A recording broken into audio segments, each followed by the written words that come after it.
Muito bem, muito boa noite. Olha, hoje um programa sensacional, imperdível. Está aqui comigo hoje, ó, Selmo Júnior. Nada mais, nada menos do que o grande Selmo Júnior, um dos grandes comunicadores da região sul. Então você não pode sair daí, não, de jeito maneira. Fica com a gente já volta.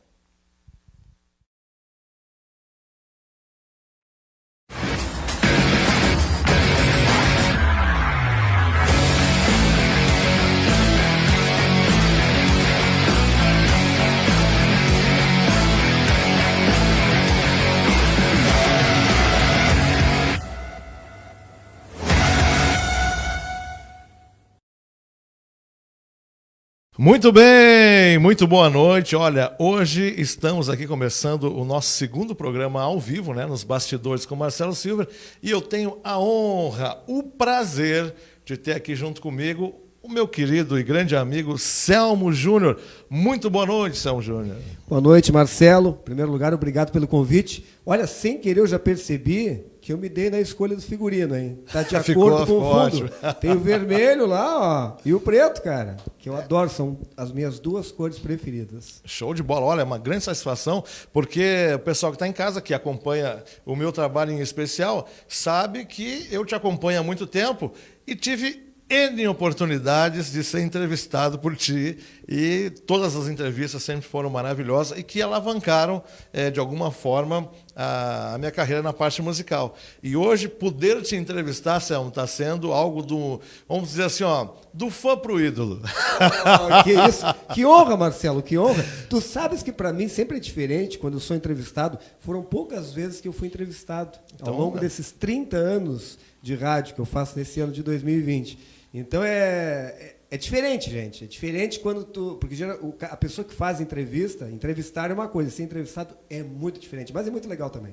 Que legal. Você que está em casa, eu vou pedir para você, como nós estamos ao vivo aí, né, pelo Facebook, compartilha essa live, marca aí os teus amigos, para que as pessoas possam estar chegando e estar participando junto conosco. Vai ser um prazer ter você com a gente. Essa entrevista que vai ser, com certeza, sensacional. Até porque, Selmo, todo mundo está acostumado, aqui na cidade, aqui no sul do nosso estado, a ouvir a tua voz, né? Muitas vezes as pessoas não te viam, lógico, com o avanço da internet e tudo mais, agora também conseguem te enxergar e ouvir a tua voz. Mas muitas pessoas ouviram a tua voz, seja ela na rádio, em carro de som, em comercial, em loja, e hoje nós queremos saber muita coisa a teu respeito, principalmente porque, nós vamos falar sobre isso, de um tempo para cá, tu está um pouco fora das telas, das rádios, enfim, e nós vamos conversar sobre isso. Mas eu quero começar perguntando quando que o Selmo Júnior começou a se tornar o Selmo Júnior que nós conhecemos hoje. Pá, que pergunta difícil, cara. Já começa assim, viu, Marcos? O pessoal quer saber, já né? De cara, assim. Pois é, cara. Porque a tua caminhada começou quando no rádio? Pois então... Aí sim, porque na verdade esse Selmo Júnior de hoje eu não sei quando é que ele realmente se firmou. Talvez para o grande público assim, eu acho que foi a partir de 95, respondendo a tua pergunta. Sim. Porque foi o ano em que eu me tornei locutor.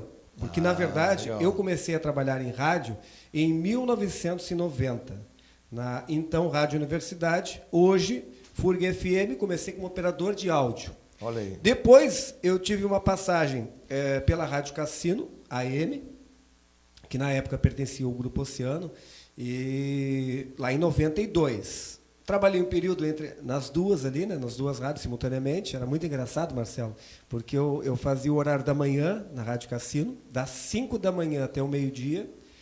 Puxado, hein? Puxado. E pegava meia hora na Rádio Universidade, onde eu ia até às 6 da tarde. Olha só, hein? E, cara, era outra época, enfim, tempo do vinil, era uma loucura.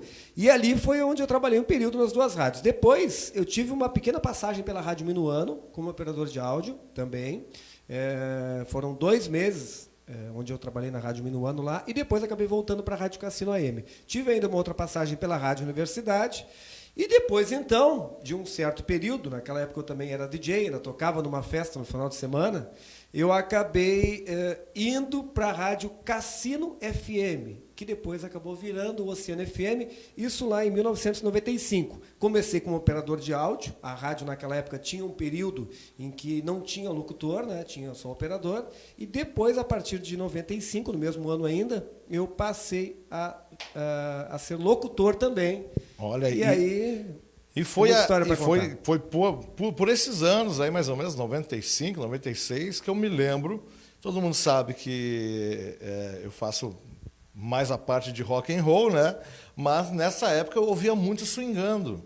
Ouvia o swingando. Isso aí o que era? 98, swingando? Na verdade o swingando, é interessante o que tu fala, porque eu fiquei muito rotulado no swingando e muita gente acha que fui eu que criei o swingando. E na verdade não, o programa já existia na rádio.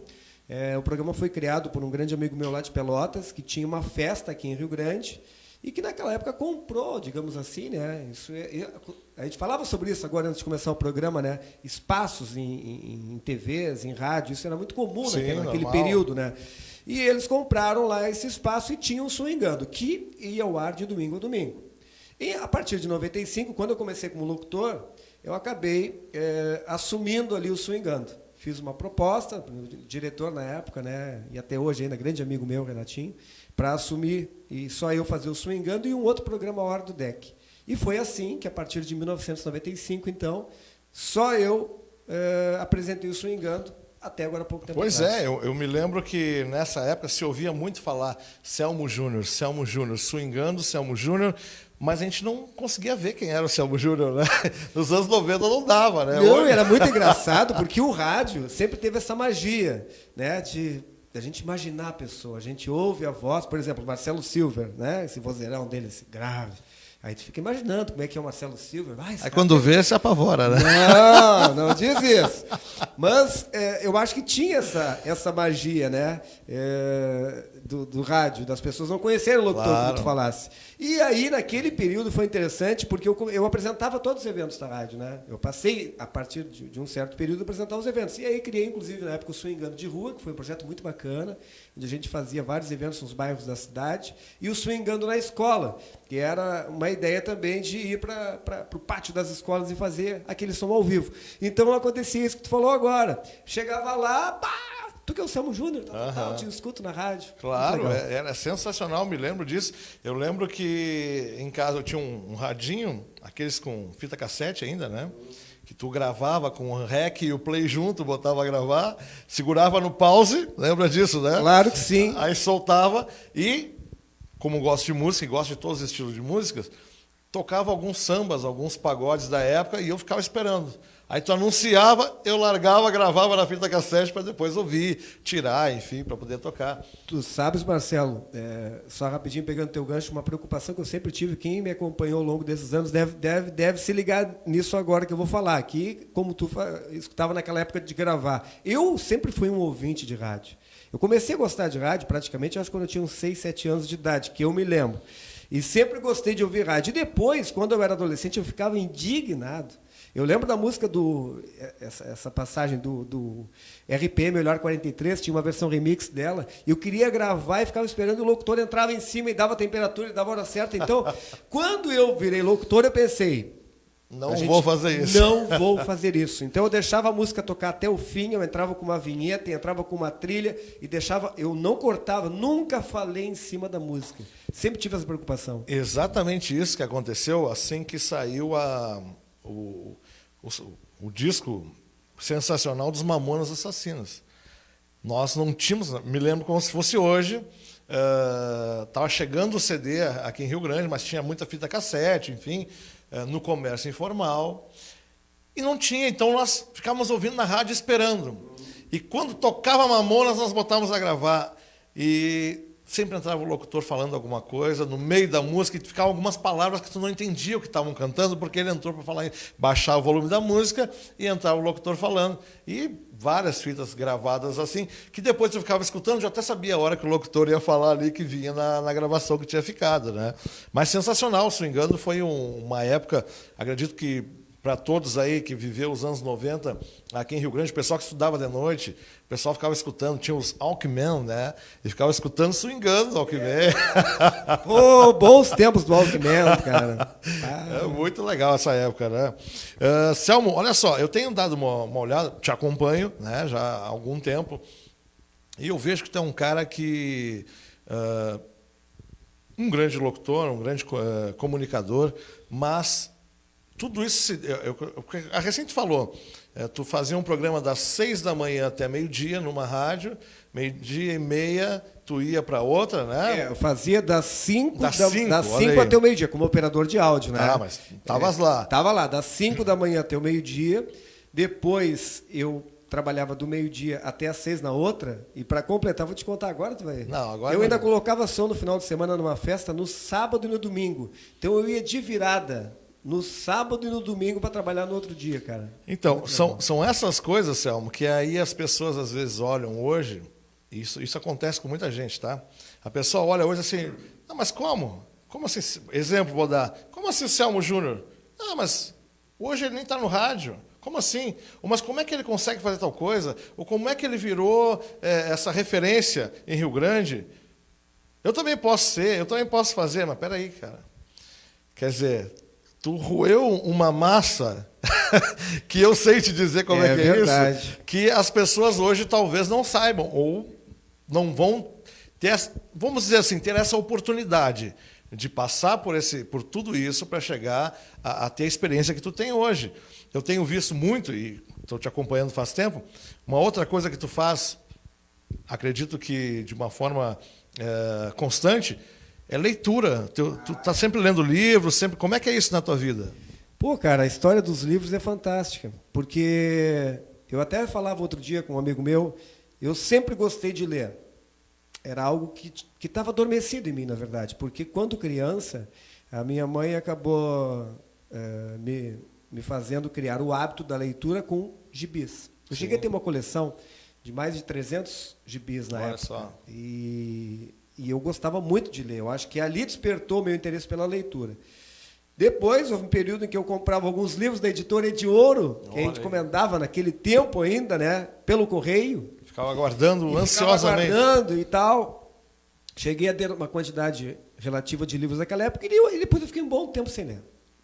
Confesso que fiquei muito tempo sem ler. A partir de 2016, eu acho, eu não lembro bem o ano agora, eu disse, cara, eu preciso voltar a ler para agregar mais conhecimento, como tu falasse, e ainda mais nos dias de hoje, a leitura é muito importante. E aí eu li 1, 2 livros e criei uma meta. Porque uma coisa é fato, Marcelo, e para você que está assistindo o programa, é muito importante, quando você quer chegar a um objetivo, criar uma meta. E, de preferência, uma meta que seja plausível, que tu vá atingir ela. Cria uma meta pequena. Pode até criar uma meta maior, mas cria uma que tu vai atingir, porque senão, às vezes, tu acaba te frustrando e isso é ruim. E aí eu criei uma meta. Naquele ano eu queria ler 4 livros. Acabei lendo 6. No ano seguinte, a minha meta era ler os 6 livros. Eu li 13. No ano seguinte, eu tracei como meta ler 12 livros. E aí eu li 23 livros. No ano seguinte, que foi o ano passado, 2019, a minha meta era ler 24 livros. E eu li 104. Pois é, cara, exatamente. Eu acompanhei isso pelas redes e fiquei pensando, como assim que esse cara consegue encontrar tempo dentro de tanta coisa que ele faz? Porque tu fazia o programa da rádio, tu fazia o programa live, ainda uma coisa ou outra fora que tu faz, tu não para quase nunca. E tu tá nessa correria há 30 anos. Tá? E como tu encontra tempo para ler 100 e poucos livros? Como é que é isso? O tempo, e tem alguns livros, tem um livro que eu vou sugerir agora que é Tempo Livre. Ó a dica aí, hein? Tempo Livre. Ele fala ele responde a tua pergunta. Nós temos tempo de sobra, gente. É só saber administrar. O que eu fiz, basicamente? Eu troquei ver filmes e conteúdos de TV por leitura. Legal. Esse foi o básico do início. E amanhã eu troquei um tempo que eu ficava navegando na internet, simplesmente olhando conteúdo, por leitura também. E aí o que eu fiz? Eu tracei uma meta, voltando nas metas. A minha meta era ler uma média de 25 a 50 páginas por dia. E é isso que eu tenho feito até hoje. Então eu leio geralmente 1 hora no mínimo, pela manhã e 1 hora à noite. Claro que agora, em função da pandemia, eu tenho lido mais. Mas a minha meta foi essa.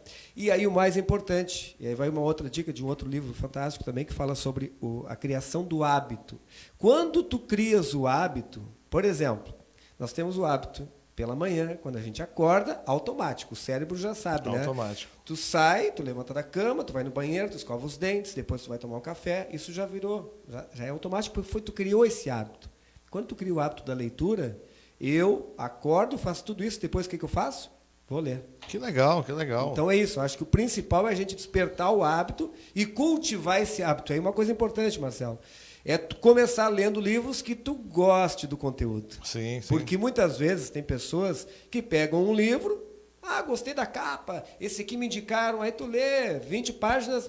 E desiste, joga num canto, né? Não, eu geralmente, quase todos os livros que eu leio, não vou dizer 100%, mas 90%, são conteúdos que me despertam interesse. Então é certo que eu vou gostar de ler. Eu comecei ali nos anos, vamos botar, de 2002 a 2010, eu li muitos livros também, porque tem algo que eu gosto, então eu procurei entender, procurei buscar. Então, inclusive, nós vamos ter uma entrevista na sequência aí, nos próximos programas, fique ligado, com o meu querido amigo Carioca Feitosa, nós vamos falar sobre isso. Hein? Lenda! Sou fã desse cara. Vamos falar sobre isso. Então, procurei, estudei bastante sobre esse assunto, e então isso me puxou muito para ler e tudo mais. E passado isso, mesma coisa, dei uma acalmada, saí um pouco de estar lendo e tudo, mas tem um livro, Selmo, que eu quero e preciso ler. Acredito que eu ainda lerei, que é a biografia de Selmo Júnior. Rapaz. Então eu vou te dizer o seguinte, a biografia eu não penso em fazer, mas eu tenho um título na cabeça. Os 100 livros que eu li. Ah, que legal. Que legal. Os 100 livros que eu já li, ou alguma coisa assim. Porque, na verdade, eu já passei já de 100, claro, né? Mas eu penso em... Porque, assim, tem alguns livros, eu gosto muito do Cortella, Mário Sérgio Cortella. Claro. Cara fantástico, né? E se tu pegar alguns livros do Cortella e de outras, do Leandro Carnal, enfim, outros caras muito bons, agora eu li um da Marta Medeiros, que também adoro as crônicas dela, eles geralmente citam frases e partes de outros livros. Claro. Então te dão referências. Eu penso em fazer um livro, um dia ainda, né? Com 100, vou escolher 100 livros que eu li e citar algumas passagens desses livros, porque, cara, realmente é muito legal. Eu acho que a leitura, ela, na verdade, eu costumo dizer o seguinte, Marcelo, para quem gosta de atividade física, e eu gosto, sou praticante de Muay Thai, agora estou mais inativo em função da pandemia, mas assim que passar, se Deus quiser, quero voltar. Mas a leitura é o exercício do cérebro. Verdade. Tudo verdade. flui muito melhor quando tu lê bastante. Show de bola. E eu já vou deixar aqui, tá marcado, nós estamos aí, hoje é, a data hoje é 14, é isso? 14, não, 11, hoje é 11. Hoje é 11. Hoje é 11 de junho de 11 de junho, véspera dos Dias dos Namorados. 11 de junho de 2020, tá registrado nesse programa, tá? Quando sair a biografia do Selmo, eu estarei lá na fila, hein? Nesse dia, nós vamos tirar uma foto e nós vamos marcar isso no Facebook. Já vamos sim, vamos. Tá fechado. Fechado. E olha que a gente fecha umas coisas assim e depois acontece, lembra ou não? Acontece. Marcamos um programa com a banda lá, lembra? Lembro. E caiu bem no dia do rock, deu assim, cara, que loucura, foi sensacional aquilo lá, né? Eu quero te perguntar também, Selmo, porque além dos livros que eu vejo que tu tem a tua dedicação sobre a leitura, a parte de LPs, tu tem uma coleção de LPs, de CDs, e agora falei dos Mamonas Assassinas, eu vi recentemente um post teu, tu contando ali que tu tinha 2 CDs do Mamonas Assassinas, como é que é isso, cara? Cara, então, eu tocava numa festa, e naquele período, a gente tocava com o CD, né? Claro. E tu sabe que a gente é muito parecido nesse sentido, né? De ser perfeccionista, né? Tentar fazer a coisa da maneira mais certinha, enfim. E naquele período, cara, os Mamonas Assassinas estavam estourados e às vezes o pessoal pedia. Eu tinha que tocar na festa como DJ 3, 4 músicas dos Mamonas na sequência. Mas aí para estar pulando ali a faixa, que naquele tempo tinha que fazer isso, ficava complicado. Vamos supor, eu tocava lá Vira Vira, que era a faixa número 2, tinha que tocar lá o Robocop Gay, que era uma das últimas faixas. Pô, aí ia ter que ficar enrolando. O que eu fiz? Comprei o segundo. Botou Comprei no o segundo, então eu deixava. No outro player ele ficava... Exatamente. Eu tocava e conseguia tocar até 4 músicas simultaneamente. Olha a Simultaneamente facilidade que existe hoje, né? Tu baixa os... Hoje é uma barbada, né? Se tu me permite aqui, eu vou te contar uma curiosidade Claro. rapidinha sobre os Mamonas, cara. Eu comprava os CDs na época na loja de um amigo meu. Toda segunda-feira eu tava lá. Ali começou praticamente a minha coleção. Sim. Eu tava lá. Meu amigo Rodrigo, deve lembrar dele, o Rodrigo trabalhou em várias lojas da cidade, né? Em Consul Discos. Não lembro se ele trabalhou no Trex, acho que na Pop Disc, mas ele trabalhou muito tempo na Consul Discos, depois na JH Discos, que era onde eu comprava dele. Eu acho que na Pop Disc. Depois ele teve o Rodrigo Records, que foi a loja própria dele. E daí, cara, toda segunda-feira eu tava lá para comprar os CDs que vinham, o lançamento. Chegou esse, porque eu era DJ. Sim. E eu investia pesado. Eu comprava muitos CDs. E ele me disse, cara, chegou esse CD aqui, cara. Eu olhei a capa, Mamonas Assassinas. Digo, mano, que nome estranho, cara, que isso? Não, bota aí, isso aí vai ser sucesso. Aí eu botei, te lembra que a gente botava lá, ficava ouvindo, coisa e tal? Exatamente, Cara, chegava na loja e ficava diferente. ouvindo no fone, é verdade. Era diferente de tudo daquela época, né? Eles foram visionários. E eu, confesso aqui para vocês, não acreditei. E a gente tem que ser humilde, às vezes a gente erra. Isso é uma coisa importante na vida. Eu não acreditei, eu disse, olha, cara, estranho, porque, cara, eles misturam, uma misturada, não sei se isso vai virar agora, eu vou esperar, não vou comprar agora, depois eu compro. Na semana seguinte, eles estavam no Faustão. Olha aí. E aí estourou, E virou uma foi febre, aquela loucura. Né? Segunda-feira eu chego lá e digo pra ele, cara, eu preciso dos Mamonas Assassinas, tens aí? Foi aquele que eu te mostrei semana passada e tu não quisesse comprar. Vendi todos, agora não tem mais. E aí eu tive que esperar chegar uma nova remessa. Então, às vezes, na vida isso acontece, né? Em vários cenários diferentes. Claro. Né? A gente não acredita no projeto, acha que de repente uma banda não vai estourar e ela viraliza, né? Aquele CD deles é um projeto totalmente diferente. Totalmente, eles foram ritmos muito e estilos e a brincadeira, a comédia no meio das músicas foi algo inovador para a época, né? Com certeza. E voltando à tua pergunta, né, inicial, nessa questão aí da minha coleção, então, eu sempre tive muitos discos de vinil, né? E, na verdade, quem me conhece mais a fundo sabe, né, na minha época lá de adolescente, que eu sempre fui roqueiro, por incrível que pareça. Quando eu comecei a fazer o swingando lá na rádio... As pessoas não conseguem assimilar isso por causa do swingando. Não. E quando eu comecei a fazer o swingando lá na rádio, eu não conhecia nada de pagode. Nada mesmo. Mas, indo agora no que a gente estava conversando antes de começar o programa, a gente estava falando com o Marcos a respeito do Steve Jobs, que é uma biografia que eu recomendo, que é fantástico. E a gente tem que ser o seguinte, eu não tenho conhecimento, te aproxima do cara que tem conhecimento e aprende com ele. E aí eu acabei colando em um amigo meu, que foi operador de áudio, já faleceu faz um tempo já, mas foi o cara que me ensinou muito sobre samba, que foi o Kiko, e me apresentou o Felipão, meu amigo eterno, amigo Felipão, que conhecia muito de pagode, colei nesses dois e ali foi o meu começo, ali eu comecei a aprender de pagode, né? Mas voltando então, a minha base lá era rock. Então, naquele período do boom dos anos 80, tinha tudo. Tinha TNT, Cascaveletes, daqui do Sul, né, Engenheiros, deixa eu ver que mais, Os Eles, que era uma banda que eu acho fantástica, e vai embora. A nível nacional, Legião, Titãs, Paralamas, Pink Floyd, Led Zeppelin, eu tinha isso tudo. Então eu tive uma certa coleção de vinil, e depois comecei com os CDs. E dentro dessa minha coleção eu tive agora uma ideia de criar uma postagem. E aí eu vou te dizer, uma outra coisa importante, que é uma linguagem que o Tony Robbins diz aí no seu livro Poder Sem Limites, que é a modelagem. Uhum. Tu pegas uma ideia e aí tu modela aquela ideia. E eu vi que estava rolando uma postagem no Facebook, é o seguinte, poste aí os teus 10 álbuns, não sei o que marcaram. Exatamente. Cara, que legal isso daí, o que eu vou fazer? Vou botar 1000. Um número forte, um número grande. Ele não sabe brincar, a produção. E aí eu digo, eu vou postar 1000. Fiz um cálculo, porque essa semana me perguntaram, mas vem cá, cara, você está recém 20 e poucos, quando é que vai chegar a 1000? Não, calma aí, eu tracei uma estratégia. Eu começo postando uma média de 1 álbum por dia, passei para 2, e agora, em breve, eu vou passar para 10.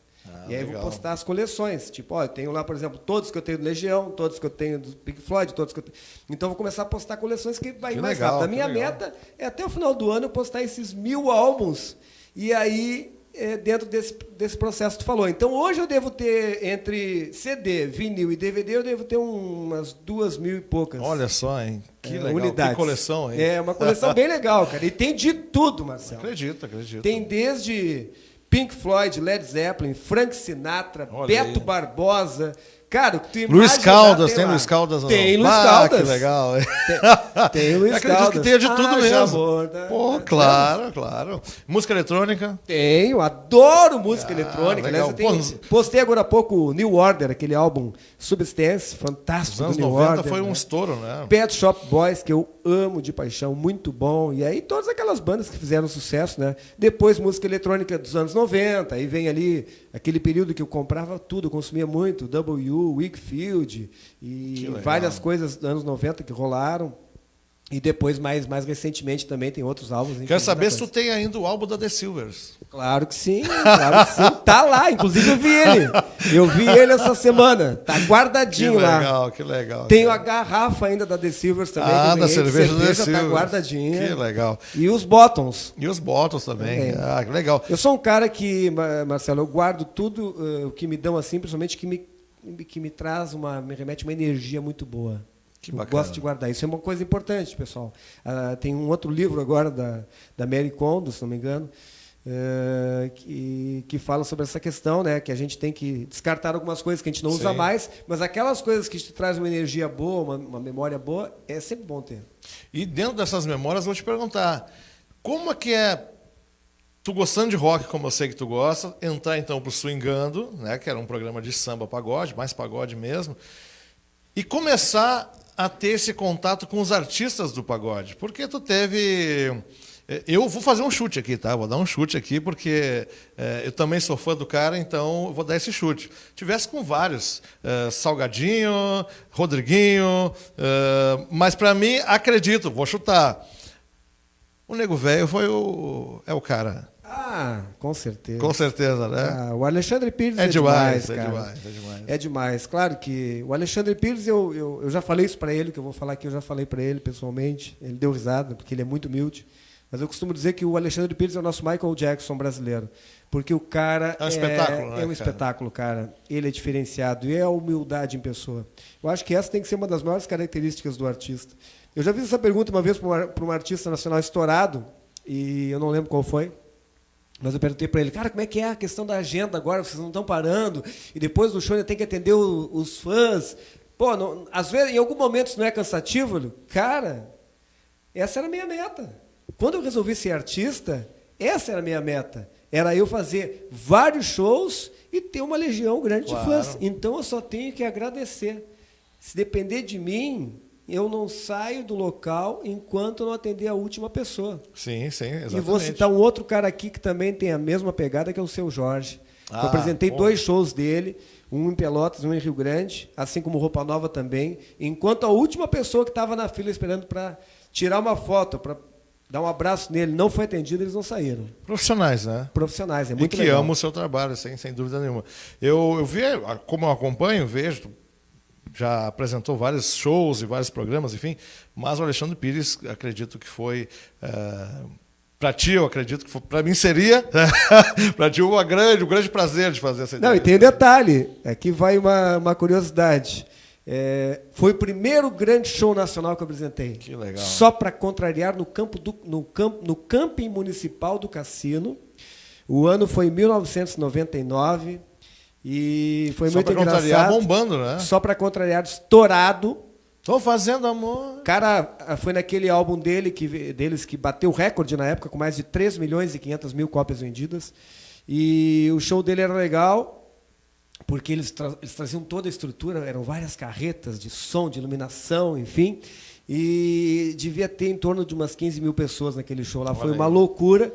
E detalhe, mandar um grande abraço para o amigo Marcão, que esteve aqui batendo papo contigo. Grande Marcão. Fomos eu e o Marcão lá para apresentar o show, né? Chegou na hora, só poderia apresentar um. E aí o Marcão disse, não, vai tu. E eu acabei indo. E te confesso, foi o primeiro grande show nacional que eu apresentei para um grande público. Mas como eu sempre fui DJ e sempre tive esse lance de... Isso é muito natural, como eu estou conversando aqui contigo, eu sou assim, no ar, fora do ar, no palco. Eu subo no palco, para mim, tanto faz ter uma pessoa ou 50 mil. Eu sei lá, isso é meu, não sei como, mas eu vou ali para me divertir. Mas ali deu um friozinho, porque foi o primeiro, né, cara? Eu costumo dizer o seguinte, foram os 2 shows que me deu um friozinho na barriga. Foi esse do Só Pra Contrariar, porque foi o primeiro grande show nacional, e um do Jorge Aragão, que eu tive o prazer de apresentar também, na Festa do Mar. E aí era um show de encerramento, também tinha mais de 15 mil pessoas, foi uma loucura, estava toda a imprensa lá. Foram os 2 shows assim que me marcaram, assim, que me deu esse friozinho na barriga. Mas, cara, poder ter esse contato com os caras é diferente. Claro, porque imagino. às vezes tu cria uma imagem do artista positiva e ela é melhor ainda do que tu imagina, e às vezes não. Às vezes não, né? Não vamos entrar em nomes, Às claro. vezes não. Mas tem muitos artistas que no palco são uma coisa e fora do palco são outra. Né? Mas vou te fazer uma pergunta aqui, ó. Não deixa ninguém ver. Só entre nós, fala baixo. E a Anitta, hein? Bah, Anitta. Anitta é uma coisa complicada. Porque é o seguinte, aí tem um outro detalhe, né? Tu sabe porque tu é artista. Tu é artista, tu é cantor. Mas eu não tive com a Anitta. Assim como o Vamos Marcos deixar também. claro aqui. Não, agora tu vai ver onde eu vou chegar. Às vezes o artista não está no bom dia, cara. É verdade. Às vezes tu acordou indisposto, às vezes tu tem... Porque o artista, gente, ele também é uma pessoa comum, como todos nós somos. Sim. Ele vai ao supermercado, ele tem dor de cabeça, enfim. Não está num bom dia, né? E aí, cara, às vezes o cara não está num bom dia. O que não quer dizer que, no geral, o cara não seja uma pessoa bacana. E às vezes também, 2 pessoas podem ter pontos de vista... um ponto de vista, melhor dizendo, diferente em relação a uma pessoa ou uma situação. No caso da Anitta, respondendo a tua pergunta, eu achei ela fantástica. Tive um contato curto com ela naquele período ali. Marcos Lima, o que tu disse? Tu também acharia? Ele preferiu não opinar. Mas eu quero te dizer o seguinte, eu achei assim, ela super simpática, achei ela tranquila, atendeu todo mundo legal, mas tem amigos meus que também estavam lá no show que me disseram que não. Eu não gostei muito, sei lá, achei ela meio metida, tal. Muitas pessoas falam isso, né? Mas eu acho que muitas vezes a pessoa faz uma análise em relação ao que ela fez, né? Claro que, enfim. Mas hoje, e a Anitta tem esse detalhe, eu falei outro dia com outra pessoa, e a Anitta, ela pode ter o que ela tiver de defeito em relação a uma postura, que às vezes ela exagera mesmo, vamos combinar, faz algumas coisas que não são legais, mas uma coisa tem que tirar o chapéu. Ela é uma artista que ela é completa também, no sentido de que ela coordena toda a função do show business dela, enfim, da parte de carreira, ela é empresária. Exatamente, né? E, cara, a história dela... O início da carreira dela foi assim, né? Ela tomou a frente de tudo, tirou o empresário, enfim, perdeu com isso, mas bateu no peito e foi visionária, porque eu costumo dizer, tem visionária. artistas que ganham muito dinheiro, já falei com alguns que ganharam muito dinheiro e me dizem, Selmo, se eu pudesse voltar no tempo, cara, joguei muito dinheiro fora, comprei muito carro do ano, comprei apartamento, já alguns me disseram, ela foi visionária, ela investe na carreira. Ela, acreditando no potencial dela mesmo. Claro! Né? Ela, por exemplo, ela fez participações agora, aliás, vários artistas internacionais participaram de músicas dela, provavelmente, funciona assim, ela deve ter investido, deve ter pago. Isso se chama visão. Exatamente. Que nem todos os artistas têm. Mas sabe, Selmo, falando sobre isso, quando eu estava... Aconteceu uma situação, quando eu estava morando em Porto Alegre. Eu fui participar de um evento, de um show, já tinha participado de um evento à tarde e tocava à noite. Tá?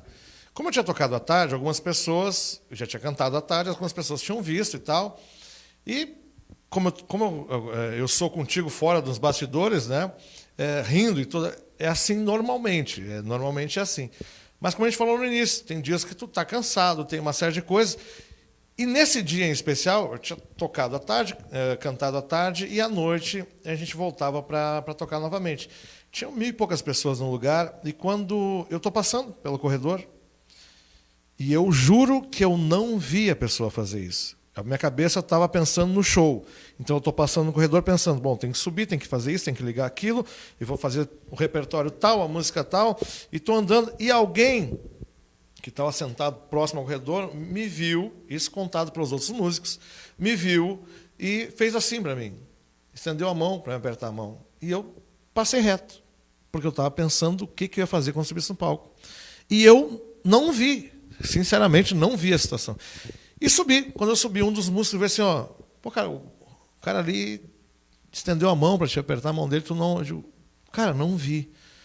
Tá, mas já estava em cima do palco, show que seguiu e tudo mais. Bom, passado isso, passou 1 ano e pouco, encontrei essa pessoa, veio falar comigo, e eu digo, tudo bom e tal. Assim, hoje estás me tratando bem. Eu digo, ué, mas assim, na verdade eu nem conhecia aquela pessoa. Não, a situação foi assim, assim, assim, há 1 ano atrás, e eu saí daqui falando que tu é cheio, aquilo outro, porque tu não me cumprimentou. E às vezes não é isso. Às vezes a imagem que a pessoa tem no primeiro momento, é que tu falou, tem uma ideia daquela pessoa, quando tu chega lá, talvez ela seja assim mesmo, mas talvez ela não está nos seus melhores dias, ou está com a cabeça cheia, pensando em uma série de coisas, e fica desapercebido, né? E às vezes é a ideia que a gente tem, e tu deve ter vivido isso com vários cantores, músicos, enfim, inclusive no teu programa, vamos aproveitar e falar sobre isso. Cara, tu tinha um programa chamado Cultura Pop, né? Eu tive a honra de participar algumas vezes, em 2 anos aí, fomos várias vezes lá, foi muito legal. E lá passou uma série de músicos, e todos os estilos musicais, né? Como é que é lidar agora mais com os músicos mais locais aqui? Como é que é isso? Fantástico, fantástico.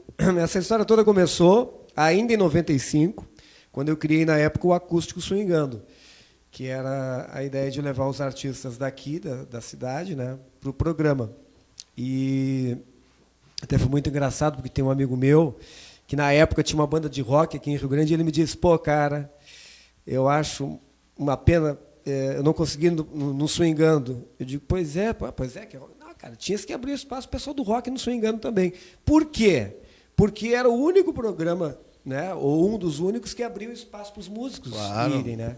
E aí, em cima dessa ideia, que eu sempre tive, sou muito eclético mesmo, eu criei um outro programa na rádio que se chamava Ritmo de Verão, que só ia ao ar na temporada de verão. E lá eu comecei a levar música ao vivo. Chico Padilha, vários outros artistas de segmentos diferentes. Passou um tempo, criei outros programas, como Geração 80, que foi um programa que eu adorei fazer, que ficou no ar um tempão.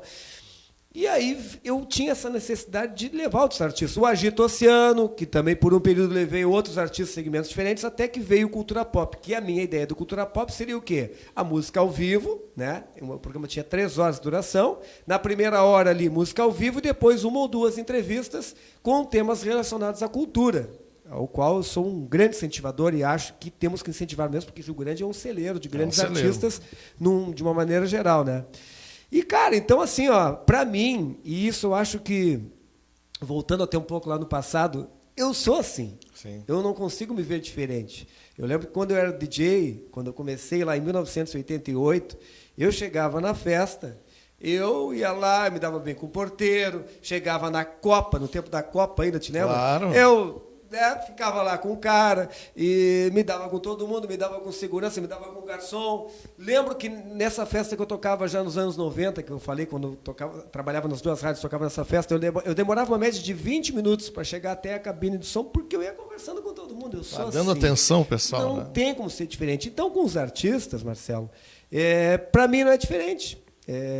Claro que tem alguns colegas de profissão que, às vezes, acabam tendo uma amizade maior, dando uma atenção maior para o vocalista da banda. Sim. Mas eu não, eu conheço todo mundo. Eu converso com o Hold, eu converso com todo mundo, porque eu acho que ninguém consegue fazer nada sozinho. É verdade. A gente só trabalha bem e consegue grandes resultados como um time. Então, para mim, cara, é sempre uma satisfação. E, inclusive, no próprio Cultura Pop, tu deves lembrar disso, eu sempre que possível gostava que todo mundo entrasse na conversa. Sim, chamava todo mundo. Cara, os instrumentistas, eles têm muito conhecimento também. Verdade. E é sempre legal poder ouvir eles. Então, para mim, sempre é uma satisfação estar com os artistas. Eu tenho uma amizade muito grande com muita gente do meio da música. E dentro disso que tu falou, ontem nós tivemos um programa que vai ao ar, sem ser esse domingo próximo, com o grande William Jones, hein? Você não pode perder, sensacional o programa. E eu contava isso, que em 2015, você vai assistir depois, eu vou só dar uma pincelada aqui. Em 2015 eu estava bem entristecido com umas coisas que acontecendo na minha vida, aquela coisa toda, e eu estava pensando em parar, e eu fui fazer meu último show, em 2015. E estou lá tocando meu violão, cantando e tal, e nisso o William estava lá sentado assistindo, eu olhei, o William está aqui assistindo. Termina o evento ali, o William chega até onde eu estou, me elogia, diz, cara, Pô, o toque que tu fez aí no violão, pô, que voz, e não sei o quê. Pô, continua assim. E ele foi embora. E ele não sabia o poder do que ele me disse naquele dia. Que era o dia que eu digo assim, ó, é meu último, não vou tocar mais. E aquelas palavras vieram assim de uma forma, eu digo, não, peraí, vamos seguir. E às vezes, Selma, isso que tu estás falando é exatamente o que acontece. Na banda tu tem lá o frontman, que é o vocalista, normalmente chama a atenção ali porque está à frente da banda. Aí tu tem o guitarrista, o baixista, o baterista, que normalmente ficam mais secundários, né? E quando tu chama esses caras para conversa, tu vai ver que tem muita coisa boa ali. Às vezes, vamos falar abertamente, queria dizer para o William Jones ontem, vamos falar abertamente. Às vezes o vocalista está ali porque ele tem uma voz boa, mas ele não sabe nem se expressar às vezes.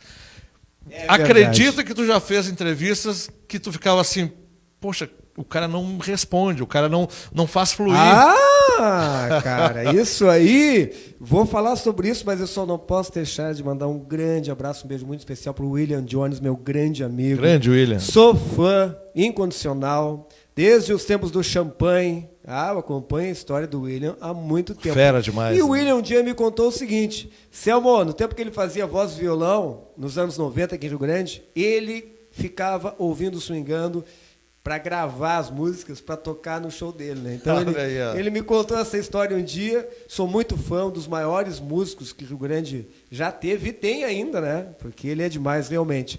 E aí, cara, em cima do que tu falou, já aconteceu comigo. Já aconteceu comigo. Vou contar um episódio que é bem interessante. Tem um amigo meu, divulgador do Rio de Janeiro, que me trouxe inúmeros artistas aqui em Rio Grande. E ele já me conhecendo, ele me dizia, Selmo, quanto tempo? Não, vai depender do artista. Sim. Porque, na verdade, às vezes, a entrevista depende muito do artista. Porque, como tu falou, se o artista não tem uma boa desenvoltura, não tem muito conteúdo, chega uma hora que tu não tem mais o que falar. Não tem mais o que perguntar, ele não responde. Né? Então, eu passei por momentos em que eu chegava e dizia para ele, cara, vou ter que encerrar a entrevista aqui, cara, não dá mais. Ele, não, tá de boa, tá de boa. E realmente aconteceu. Quando tu tens que esticar a entrevista, aí o que tu faz? Tu acaba falando mais do que o teu entrevistado. Verdade. Aí tu leva o teu conhecimento. É assim como, cara, essa parte agora que tu tocou é muito importante, porque são vários, dentro do que tu falou. Tem a questão de quebrar o gelo. Às vezes o cara está um pouco nervoso, porque ele está acostumado... Não está acostumado. Ele está acostumado com o ambiente do palco, mas aí ele chega numa rádio, numa cidade diferente, e é mais intimista, e às vezes ele fica um pouco travado. Aí tu vai quebrando o gelo, e às vezes também tem os artistas que não gostam de falar. Vou te contar uma curiosidade. Teve um show do MV Bill aqui em Rio Grande, e aí os meninos me disseram, olha, tu vai entrevistar o MV Bill, ele pode ligar para a rádio, tal. Não, tá. É acertado logo com a rádio, fechou. E só tem um problema, o MV Bill não gosta muito da entrevista. E aí é o seguinte, ele fala muito rápido. Então, pô, tenta explorar ele, tenta ver se tu consegue, porque para nós é importante, para vender o show e tal. Eu, que pepino, e agora? O que eu fiz? Gente, isso é muito importante. Se você não sabe de um determinado conteúdo, não tem problema, tem humildade, vai buscar informações. Claro, vai se Fui ver que tipo de assunto que o MV Bill gostava de falar. Separei uns 4 ou 5 tópicos que eu sabia que ele gostava de falar sobre determinado assunto e deixei ali, anotadinho. E eu gosto muito de ter de cabeça, não gosto de ter anotação só a base. Sim. Prefiro ter de cabeça porque às vezes a anotação fica meio... Fica meio preso, engessado. Isso. Né? E aí foi, cara. Consegui fazer com que ele falasse por quase 20 minutos comigo. Olha aí, e foi muito legal. Então, às vezes, tem disso também. Tu tem que, no meio da entrevista, entender qual o tipo de assunto que a pessoa gosta mais de falar e desenvolver. É isso aí, show de bola. Nosso programa mesmo, a ideia desse programa, Nos Bastidores com Marcelo Silva, era um programa de meia hora. Na primeira entrevista que nós fizemos, o assunto foi fluindo e nós fomos para 40 e poucos minutos. O segundo foi para 1 hora, o terceiro também foi 1 hora e nós estamos chegando daqui a pouquinho a quase 1 hora aí. Marcelo, se tu me permite, eu vou te dizer, isso depende muito também. Eu já fiz entrevista, por exemplo, com o Rodriguinho, sim, o grande amigo Rodriguinho, com 1 hora. 1 hora de entrevista sem tocar uma música, foi só de papo. Sim. Eu fiz uma agora com o Sampa Crio, no ano passado, de quase 50 minutos. Olha só. Mas por quê? Porque tinha conteúdo, o papo estava fluindo. Tu lembra que a última entrevista da The Silvers no Cultura Pop, nós começamos às 5 e terminamos às 7. E eu me lembro que tu assim, 10 para 7, então temos que acabar. E fluiu de uma forma muito bacana, foi muito legal. E, então, Selmo, é um grande prazer para nós ter a oportunidade de te ter aqui hoje. Eu quero falar um pouquinho dos apoiadores, já nós continuamos, porque é muito importante o teu apoio para que esse programa continue no ar e as coisas continuem fluindo, tá? Aqui no cantinho da tela aqui, você está vendo os apoiadores, pessoas que estão acreditando nesse trabalho, assim como o Selmo vindo aqui nos prestigiando, está acreditando nesse trabalho. Eu quero que você preste atenção nesse recado dos apoiadores, porque são empresas que estão apostando nesse trabalho que nós estamos fazendo. Então, apresentei essas empresas contratando o serviço delas também, tá? Olha só, queremos agradecer, olha só, uma empresa, Selmo, que é de Pelotas, tá? O escritório Sola Projetos, que está em Pelotas, situado na rua Santa Cruz, número 2306, sala 2, com fone 53-98425-4665. Uma empresa que está lá em Pelotas, assistiu o programa e entrou em contato para também nos prestigiar e colocar aí a sua marca no programa. Então, para nós é um grande carinho aí, um grande abraço ao Cristiano Sola, o proprietário dessa empresa, que nos presenteou também colocando seu apoio aqui conosco. Queremos agradecer também a Doçuras da Paula. Você bota no Facebook aí, Doçuras da Paula, são bolos maravilhosos. Você pode criar o bolo que você quiser. Quero, sei lá, da turma da Mônica, da Dora, enfim, tudo que você precisar, ela monta. Ela fez um bolo agora, outro dia, para o Alisson, da Coca-Cola, que ele gosta de Coca-Cola, é louco por Coca-Cola, e ela fez lá o bolo da Coca-Cola, ficou sensacional. Então entre em contato, Doçuras da Paula, no 984569013, coloca no Face, você encontra. Também a Ferragem Modelo, fica aqui na Uruguai, quase esquina Acre, tá? No número 954, Avenida Uruguai 954, Ferragem Modelo. Também Teixeira Dias, refrigeração e máquinas. Tudo se tratando em freezers, refrigerador, ar-condicionado, procura o Alisson lá, Teixeira Dias, no número 99957-8387. Põe no Facebook, você vai encontrar. E também não podemos deixar de agradecer o nosso apoiador da Lides Soluções em Marketing Digital. Procura o Rodrigo aí, você precisa de marketing para sua empresa. O cara é sensacional, a empresa tem crescido muito, muitas empresas de Rio Grande já têm entrado em contato com ele, tem feito um trabalho maravilhoso. Lides Soluções em Marketing Digital, no fone 999-0578-37. 999-0578-37. Esses são os nossos apoiadores. Quer fazer parte desse grupo de apoiador? Entre em contato conosco. Deixa sua mensagem, a gente vai entrar em contato com você. Beleza? Selmo, sensacional ter aqui junto com a gente. E eu quero, tá chegando no final do programa, mas eu tenho que fazer essa pergunta para ti. E agora, Selmo? Conversei contigo em off alguns dias atrás, né? Convidando para o programa. E tu tá um pouco afastado do meio da comunicação. Tu deu um tempo agora aí. Até me pegou de surpresa e até achei mesmo que era 1º de abril. Achei mesmo que era 1º de abril. Como é que... Não me lembro muito bem, mas dizia alguma coisa assim, prepare-se para o textão, alguma coisa assim. E ali dizia que tu estava saindo, então, da Rádio Oceano e estava tomando outros rumos na tua vida, enfim. Mas era 1º de abril, então... Acreditava ou não acreditava? Eu digo, bom, peraí, mas você é um cara muito sério nos seus projetos, isso é verdade. Deve ser verdade. Aí nós vamos ver e realmente. E agora, Selmo, um pouquinho fora da rádio, tu também teve, não chegamos a abordar aqui, mas tu fez programa em TV também, programa na TV Mar, tinha um programa de clipes, se não me engano, que tu fez também, um programa de clipes, né? O primeiro que eu fiz foi na TV Mar, que foi o programa Top Hits. Top Hits, lá exatamente. no início dos anos 2000. Aham. Depois eu tive um tempo... Antes da Rede Cidade, lá do meu amigo Marcelo, ser Rede Cidade, era TV Alternativa, tive programa lá também.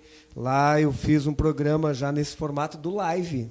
Legal. Lá na Rede Cidade, na época era TV Alternativa, que chamava Estúdio A, era o nome do programa.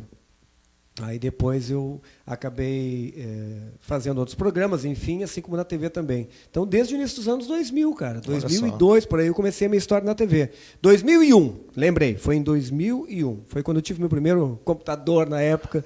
E aí ficou marcado porque foi no mesmo período.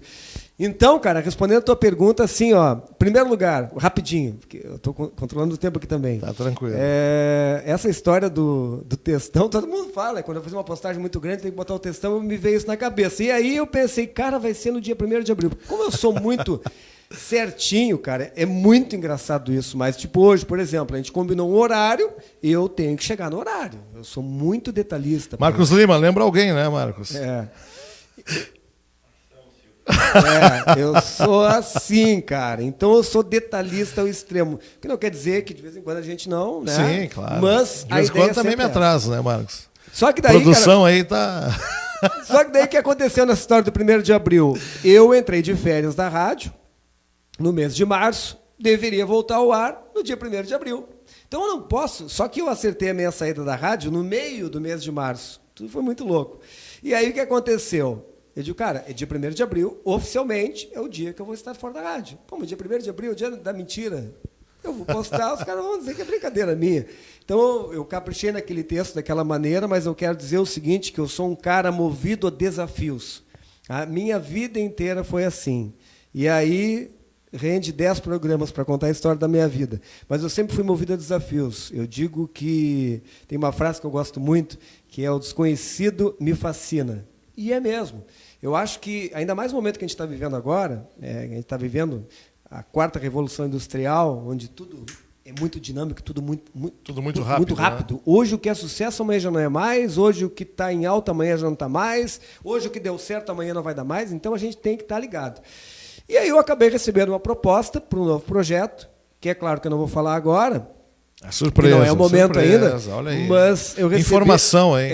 Vem coisa boa por aí. Primeira vez que estou falando sobre isso, agora. E eu recebi essa proposta, que é uma proposta que eu achei que seria, que realmente é muito atraente, muito interessante. Achei que esse seria o momento ideal para fazer isso. E aí acabei aceitando essa proposta. Mas acabei tendo que abrir mão, né, de seguir no rádio, digamos assim, né? E agradeço muito, eu só tenho realmente que vou ser contundente agora, mas tenho que agradecer muito realmente lá aos meus diretores, eternos amigos, ao Renato e a Helena, e a todos os meus amigos queridos com quem eu trabalhei durante muito tempo, foram 23 anos. Eu estive desde o começo da rádio lá, Júlio Jardim, Fábio Santiago e todos os amigos lá. Mas eu achei que era o momento de fechar esse ciclo e me preparar para um ciclo novo. Porque, na verdade, além desse projeto, eu sou produtor cultural, sabes disso, sim. E tenho algumas ideias de alguns projetos na cabeça, enfim, pretendo também seguir fazendo isso e essa questão das mídias digitais, que eu já venho fazendo há algum tempo, na verdade, desde 2012. Então, eu achei que esse seria o momento de aceitar esse novo desafio e esse foi realmente o grande motivo. Mas vou seguir, inclusive sigo lá com os meus projetos nas minhas plataformas digitais, mas acho que, respondendo a tua pergunta, o momento foi esse. O 1º de abril, na verdade, não era o dia da mentira, era o dia da verdade. Olha só, e pegou o pessoal de surpresa, né? Pegou muita gente de surpresa. E aí tem um detalhe interessante, né, Marcelo? Que é aquela velha história, que também é muito importante. Nem sempre a gente consegue fazer tudo na vida. Às vezes, para tu conseguir atingir um objetivo, tu tem que abrir mão de alguma coisa. Exatamente. Faz parte do processo. Cara, a gente ficou, eu em particular, mas acredito que todos que estão comigo nesse projeto também ficaram muito felizes e honrados, né? Por tu ter te disposto, tu ter nos dado a honra, o prazer de abrir o nosso Réveillon no ano passado. Pô, de estar junto com a gente lá e abrir o Réveillon da The Silvers. Cara, foi sensacional. Foi um momento para nós ali ímpar. Por que eu falo isso? Porque, assim como o pessoal todo dos anos aí, 80, 90, que tiveram essa adolescência, essa juventude, cresceram te ouvindo. E aí, quando tu vai lá no Réveillon da The Silvers, pega o microfone e faz a abertura para nós, sensacional, cara. Para nós foi um super presente. A alegria, tu não tem noção, assim, como é que todos nós ficamos felizes ali. Tu sabes que isso é uma das coisas que pesou também um pouco, né, na decisão, né? Porque durante todos esses anos, eu trabalhei na maior parte desses anos no horário da noite. E, infelizmente, por estar no ar nesse horário, deixei de fazer muita coisa. Claro. Não estaria aqui agora, por exemplo, se estivesse ainda trabalhando no rádio. Então, eu acho que a vida é muito rápida, gente. Passa Hoje a tudo gente muito está, rápido. mas a gente não está mais. Queria ter ido no Réveillon anterior com meu grande amigo Zizi, né? que é uma eterna saudade, um grande amigo que nos deixou. E queria que eu fosse apresentar o Réveillon no ano anterior. E eu não pude ir, Verdade. justamente por a questão dos compromissos profissionais. Então, esse ano, cara, não tinha como ser diferente. Tu sabes que sempre que precisar de mim, tu pode contar. Vai ser um prazer estar lá. E eu acho que isso é uma coisa que a gente tem que levar nessa vida, né? Às vezes, tu tem que botar na balança. Ah, mas eu vou perder tal coisa, mas eu vou ganhar. Sim, verdade. Não deixa para depois. É tudo muito rápido, né, Selmo? Tudo muito rápido. Hoje tu tá aqui, amanhã tu já não tá mais, as coisas passaram, e aquilo que tu queria ter vivido, tu não conseguiu viver. E se há tempo de viver, então faça isso, porque... Olha, vamos filosofar um pouquinho? Vamos lá. O que hoje aqui está sendo um grande momento, amanhã vai ser uma eterna lembrança. Puxa só, olha aí, hein? Que E é isso, verdade, cara. E é verdade. Isso aí é o que acontece. A pessoa que lê é demais. O cara... Mas é verdade, Marcelo. Então é assim, cara. Então, assim, ó, nunca deixa para depois o que tu pode fazer agora. É Fato. verdade. E é isso aí. É isso Porque depois a gente só vai se arrepender de não ter feito. É A verdade. gente nunca se arrepende do que a gente fez, assim, só do que a gente deixou de fazer, né? E quando dá errado, é a experiência que você adquire, né? Com certeza. E olha, Thomas Edison é a maior prova disso. O cara tentou descobrir, criar a lâmpada elétrica mais de 1000 vezes e errou. E quando perguntaram para ele numa entrevista, sabe o que ele disse? Pô, mas tu fracassasse mais de 1000 vezes. Não, eu só achei 1000 vezes. Eu só achei 1000 formas de não conseguir fazer a lâmpada. Mas em todas elas ele aprendeu um pouquinho até chegar. Então, gente, é no fracasso que a gente cresce, é no fracasso que a gente aprende e volta mais forte. É verdade. Selmo, muito obrigado pela tua presença. Eu que agradeço. Tenho certeza que quem está em casa e as pessoas que estão acompanhando e começando a acompanhar esse trabalho tiveram uma aula aí junto contigo aí, foi sensacional. E nada, eu que agradeço. Vou deixar aí tuas últimas considerações. Não, aí. eu só quero aproveitar aqui e te desejar muito sucesso. Obrigado. Aliás, eu também sou muito fã, não só da tua pessoa, que tu é um cara fantástico, mas do teu trabalho, porque o Marcelo, gente, ele é um cara muito profissional, muito dedicado no que ele faz. E quando ele me fez o convite, pô, eu que agradeço, fiquei lisonjeado de estar aqui, onde vão passar inúmeras pessoas também, com muitas histórias interessantes para contar. Mas eu acho que é isso. Nesse momento agora que a gente está vivendo, tu que é empresário aí, prestigia, investe. Dá o teu apoio, porque são projetos como esse que fazem a nossa vida se tornar mais interessante, essa troca de conhecimento que é tão importante. Verdade. E que faz com que a cultura como um todo ela cresça, né? Então, mais uma vez, muito obrigado, sucesso. Obrigado. E com a frasezinha que eu adoro, né? Tamo junto sempre. Tamo junto. Pessoal, você que está em casa, não esqueça então de acessar a nossa página no Facebook, TSR Produções e Eventos. Curte a página para ficar recebendo as notificações das entrevistas que nós estamos fazendo. Toda quinta-feira ao vivo e a partir desse domingo, às 20 horas, começam os programas que estão sendo gravados na quarta-feira. Então você vai ter aí a opção na quinta-feira de assistir ao vivo e no domingo os programas gravados na quarta-feira, tá bom? Você pode acessar também o nosso canal no YouTube, se inscreva no nosso canal, Nos Bastidores com Marcelo Silva. Coloca aí, Nos Bastidores com Marcelo Silva, você vai ver esse rostinho bonito, né? Aí você vai se lembrar e você vai achar. Já está aí a nossa primeira entrevista junto com Marcos Antiqueira da semana passada, já está no ar lá no YouTube e amanhã já está entrando a entrevista com o Selmo Júnior aqui, vai ser um prazer você entrar, curtir, deixe seu comentário e depois nós vamos repercutir sobre tudo isso, tá bom? Muito obrigado, obrigado aos apoiadores, obrigado à nossa técnica Marcos Lima, valeu meu irmão, um grande abraço a todos, esse foi Nos Bastidores com Marcelo Silva.